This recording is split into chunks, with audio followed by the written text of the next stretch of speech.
నియోజకవర్గంలో తెలుగుదేశం పార్టీ అదేవిధంగా జనసేన పార్టీ సమావేశం నిర్వహించుకున్నారు. అందులో ఎంతమంది జనసేన పార్టీ నాయకులు హాజరయ్యారనే విషయం వాళ్ళందరూ తెలుసుకోవాలి. ఈరోజు గతంలో ఏ మాదిరిగా అయితే మెగాస్టార్ చిరంజీవి గారు ఒక రాజకీయ జీవితాన్ని అన్ని విధాలుగా నాశనం చేసిన చంద్రబాబు నాయుడు మళ్ళీ ఈరోజు పవర్ స్టార్ పవన్ కళ్యాణ్ ఒక రాజకీయ జీవితాన్ని గారు అదే విధంగా నాశనం చేస్తానికి కంకణం కట్టుకుంది తెలుగుదేశం పార్టీ నాయకులు. ఈరోజు ఆ విషయం మేం చెప్పట్లా. ఈ రాష్ట్రంలో ఎవరైతే యాక్టివ్ జనసేన పార్టీ నాయకులు ఉన్నారో, ఎవరైతే పవన్ కళ్యాణ్ గారిని అభిమానిస్తున్నారో వాళ్ళే స్వయాన ఈరోజు మా నాయకుడు పవన్ కళ్యాణ్ ఒక రాజకీయ జీవితాన్ని చంద్రబాబు నాయుడు అనే వ్యక్తి నాశనం చేశారని చెప్పి అంటున్నారు. ఈరోజు ఇదే తూర్పు నియోజకవర్గంలో ఏదైతే జనసేన పార్టీ నాయకులు ఉన్నారో, ఈరోజు విజయవాడ నగరంలో జనసేన పార్టీ నాయకులు ఏదన్నా తెలుగుదేశం పార్టీ కార్యక్రమాల్లోకి హాజరవుతుంటే ఈరోజు వాళ్ళని చేదరించుకుని హేళన చేసే విధంగా తెలుగుదేశం పార్టీ నాయకులు, తెలుగుదేశం పార్టీ కార్యకర్తలు ప్రవర్తిస్తున్నారు. వాళ్ళ ప్రవర్తన నచ్చక ఈరోజు ఈ రాష్ట్రంలో కానివ్వండి, మరీ ముఖ్యంగా తూర్పు నియోజకవర్గంలో కానివ్వండి, జనసేన పార్టీ నాయకులు కార్యకర్తలు గారా ఈరోజు సంక్షేమ కార్యక్రమాలతో, అభివృద్ధి కార్యక్రమాలతో ఎన్నో మంచి పనులు చేస్తున్న ముఖ్యమంత్రి వైఎస్ జగన్మోహన్ రెడ్డి గారికి వెంటే నడవాలని చెప్పని ఈరోజు అందరూ గారు నిర్ణయించుకున్నారు. దానికి అనుగుణంగానే నిన్న కృష్ణలంకలో తెలుగుదేశం పార్టీ అదేవిధంగా జనసేన పార్టీకి సంబంధించిన యువకులు కానివ్వండి, మహిళలు కానివ్వండి, దాదాపుగా 70 కుటుంబాలు నిన్న వైఎస్ఆర్ కాంగ్రెస్ పార్టీలో జాయిన్ అవడం జరుగుతుంది. ఈరోజు ఎవరైతే కొత్తగా రాజకీయాల్లోకి వచ్చి చంద్రబాబు నాయుడికి డబ్బులు ఇచ్చి ఇంకా టికెట్ డిక్లేర్ అవ్వకుండానే ఏదో అయిపోయిందని చెప్పిన విధంగా తిరుగుతూ ఏదో ఒక రకంగా మాట్లాడాలని చెప్పని ఈరోజు నోటికి వస్తే ఏదో వస్తే అది మాట్లాడుతున్నారు. ఈరోజు ఒకటే ఛాలెంజ్ మేము విసిరేదాలకి, 2014 నుంచి 19 వరకు తెలుగుదేశం పార్టీ హయాంలో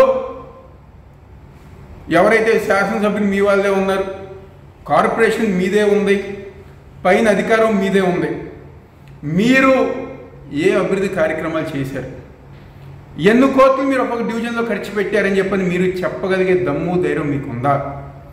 ఈరోజు మేము దమ్ముగా ధైర్యంగా ఈ నియోజకవర్గంలో 650 కోట్ల రూపాయలతో 2వ డివిజన్ నుంచి 22వ డివిజన్ వరకు ప్రతి ప్రాంతంలో గల రోడ్లు, డ్రైనేజు, పార్కులు ప్రతి ఒక్కటి గల కట్టి ఈరోజు ప్రజానికానికి కావాల్సిన మౌలిక సదుపాయాలు అన్ని గారు అందించాం. దాదాపుగా 900 కోట్ల రూపాయలతో ఈరోజు సంక్షేమ కార్యక్రమాలు ప్రజానికానికి అందజేస్తుండగా జరుగుతుంది. మీరేం చెప్పుకోగలరు?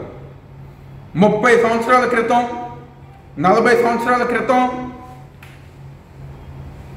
మేము పుట్టక ముందు జరిగిన గొడవలు అంటే ఈరోజు సిగ్గు లేకుండా ఈరోజు పోటీ చేసే అభ్యర్థులు ఏం చెప్పుకోవాలి? 5 సంవత్సరాలు మేము ఏం చేసాం, రాబోయే 5 సంవత్సరాలు మేము ఏం చేస్తామని చెప్పుకోవాలి.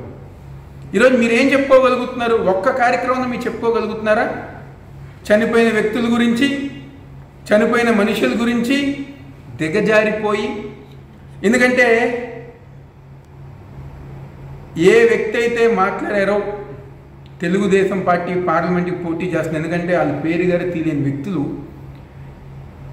ఈరోజు ఎందుకు వచ్చారు అసలు రాజకీయాల్లోకి? 10 సంవత్సరాలు ఈ నియోజకవర్గంలో, విజయవాడ పార్లమెంట్ నియోజకవర్గంలో పనిచేసిన కేసినేని నాని గారు, ఆయన మీద కోపంతో వచ్చిన వ్యక్తి రాజకీయాల్లోకి. ఆయన ఈరోజు మా గురించి విమర్శ. అది నువ్వేం చేసావు? విజయవాడ నగరానికి నువ్వేం చేసావు? నువ్వు ఎవరికి తెలుసు? ఏ రోజన్నా విజయవాడ ప్రజానికానికి ఒక కష్టం వస్తే నువ్వు ఏ రోజన్నా పాల్పంచుకున్నావా? ఏ రోజన్నా స్పందించావా? ఈరోజు ఎన్నికల్లో వచ్చినాయి కాబట్టి నోటికి వస్తే ఏదో వస్తే అది మాట్లాడాలి కాబట్టి సరే ఏదో మా గురించి మాట్లాడుతున్నాం.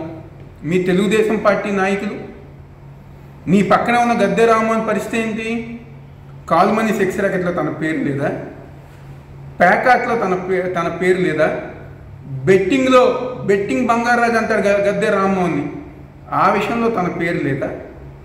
ఈరోజు చిల్లర రాజకీయాలు, నీచ రాజకీయాలు, కుళ్ళు రాజకీయాలు మీరు, మీ తెలుగుదేశం పార్టీ మీరందరూ గారు చేస్తున్నారు. ఇంకొక విషయం, ఈ రాష్ట్రంలో సంక్షేమ కార్యక్రమాలతో పాటు అభివృద్ధి కార్యక్రమాలు తీసుకుంటున్న ప్రజానికి. అదేవిధంగా మీరు ఏ విధంగా అయితే 24 సీట్లు ఇచ్చి పవన్ కళ్యాణ్ మోసం చేశారో, పవన్ కళ్యాణ్ నిజమైన అభిమానులు ప్రతి ఒక్కరి గారు వైఎస్ జగన్మోహన్ రెడ్డి గారి యొక్క నాయకత్వాన్ని బలపరుస్తూ ఈ రాష్ట్రానికి ఆయనే ముఖ్యమంత్రిగా ఉండాలి, 175కి 175 స్థానాలు వైఎస్ఆర్ కాంగ్రెస్ పార్టీకి ఇచ్చే విధంగా ఈరోజు ప్రజానీకం నిర్ణయించుకుని సిద్ధపడ్డది. మొన్న మీకు 23 వచ్చినాయి. ఆ కుప్పంలో గెలిచే పరిస్థితి మీకుందా? ఈ తూర్పు నియోజకవర్గంలో గెలిచే పరిస్థితి మీకుందా? ఈరోజు మీ తెలుగుదేశం పార్టీ సర్వేలోనే తూర్పు నియోజకవర్గంలో ఈ రోజుకి ఎన్నికలు జరిగితే 54% వైఎస్ఆర్ కాంగ్రెస్ పార్టీకి, కేవలం 40% మీ తెలుగుదేశం పార్టీకి ఉంది. ఆ విధంగా ఈరోజు జగన్మోహన్ రెడ్డి గారు చేసే సంక్షేమ కార్యక్రమాలు, అభివృద్ధి కార్యక్రమాలు. ఎందుకు ఈ నీచ రాజకీయాలు? ఎందుకు ఈ కుళ్ళు రాజకీయాలు? 30 సంవత్సరాల క్రితం, 40 సంవత్సరాల క్రితం జరిగిన ఇష్యూలు ఇప్పుడు ఎందుకు తవ్వుతున్నారు? మీరు ఏం చేశారో చెప్పగల దమ్ము మీకుందా? మేము ఏ సంక్షేమ కార్యక్రమాలు చేసుకోవాలి దమ్ము మీకుందా? చెప్పుకునే దమ్ము మీకుందా?